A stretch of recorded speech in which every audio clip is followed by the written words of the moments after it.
The lost city of Antarctica, massive ancient civilization, lies frozen under ice. Antarctica is hiding a huge city underneath more than a mile of ice, according to incredible claims.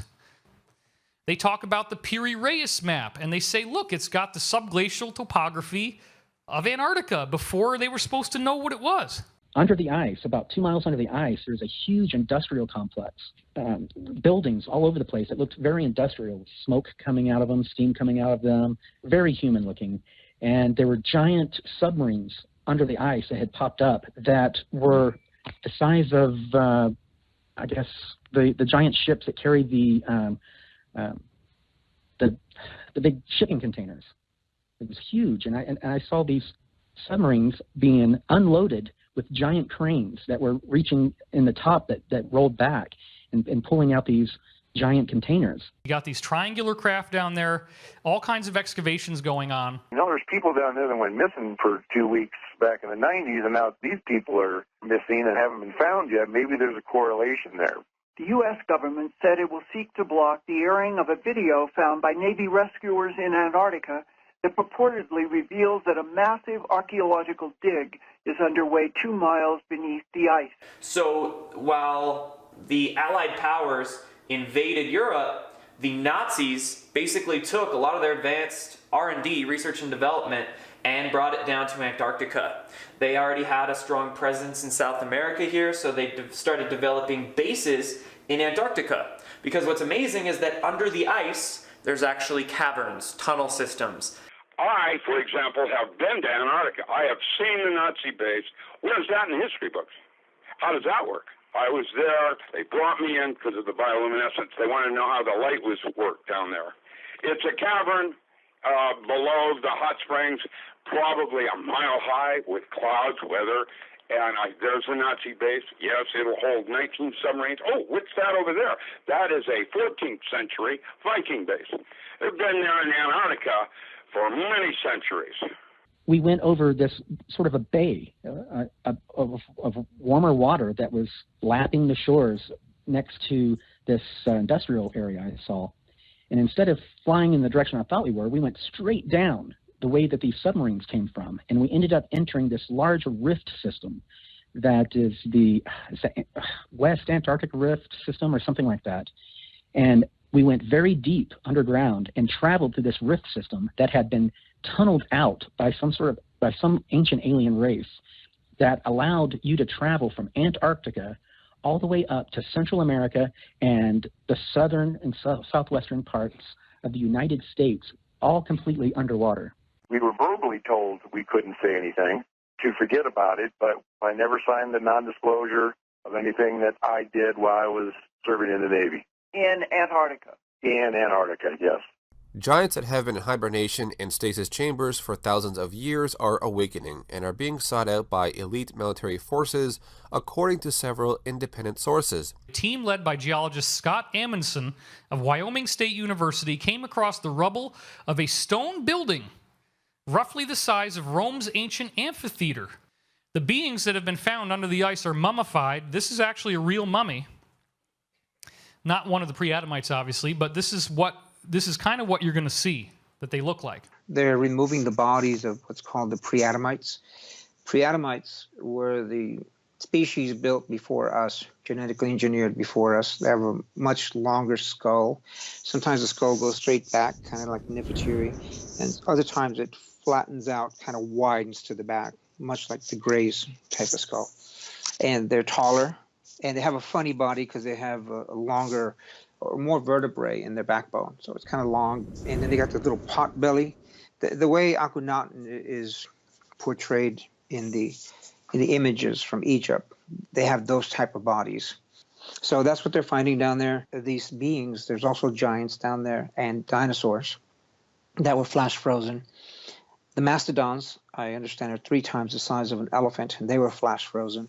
And from what I understand, they're removing these bodies. They've been down there for over 12 years, filming, removing, very sophisticated technology. And they're eventually going to have some sort of tour down there, I guess you can take, and walk through these ruins. And they know that there's a tropical jungle down there, I believe 65,000 square miles. That was all flash frozen. So Antarctica was at one time a tropical location, and it was flash frozen very quickly. Plato puts it right at about the same time, 9,000 years before him. And he said it all happened in one day. So if the explosion occurred within a day, Earth would have sort of corrected itself and started trying to heal. But anything along the periphery where the atmosphere was completely ripped off would have been flash frozen. Subglacial lakes. So these blue areas are beneath the surface of the ice. The surface is all white and you just see ice. But if you go in there, they know that there are areas where there are lakes, meaning this warm water. Two chunks of Antarctica. There's a big chunk on the right, a littler chunk on the left. We only knew that since 1958. Here we have from 1754 the Buachi map from the Vatican showing Antarctica with a channel in between the middle right where those subglacial lakes are. Two of the huge pyramid structures were found approximately 10 miles inland. The third one, not far from the coastline, is clearly visible from the ocean. The team are currently planning an expedition to reach one of the pyramids to find out if it is a natural or artificial structure. So the first thing to be aware of when it comes to Antarctica and how it's involved in ancient history is understanding that humans have been here for a little bit longer than just a couple thousand years. And there has been advanced civilizations that have existed before us. Now, their advancements have been a little different. They're not quite as mechanically advanced as we might be now, but they understood a lot more of the esoteric sciences. And there's a lot of evidence, amazing amounts of evidence, to show that there has been advanced civilizations before this one. And how that coincides with Antarctica is there's a lot of research showing that one of these advanced civilizations could very well be buried under the ice in Antarctica. Now, some people think that it's Atlantis. Antarctica, you know, a lot of stuff under the ice. White House, if you recall, back in the 1990s, making that statement publicly about the recovery of a meteor in Antarctica that had come from Mars that apparently contained fossilized microbial life. So there's just all sorts of high strangeness going on with that continent, and I you know am very serious about the possibility that whatever it is that's going on down there, it may have a technological nature, and it may be that they have found evidence, trace evidence of some sort, of a lost ancient technology, of something that may have originated off planet of a technological nature. The amount of information of ancient civilizations and ancient energy forces in Antarctica were enough to drag the most powerful people in the world down there, or beckon them, from the Pope to Kirill, the Russian Patriarch, Vladimir Putin. We've got, obviously, John Kerry went down there. Obama did go down there, although it wasn't announced. Pope, what's his name, has been down there, the current one. And I'm sorry, but that's how I refer to it. So something's going down there. The energy forces that you are now seeing experienced in the waveforms coming out of Antarctica are absolutely astonishing.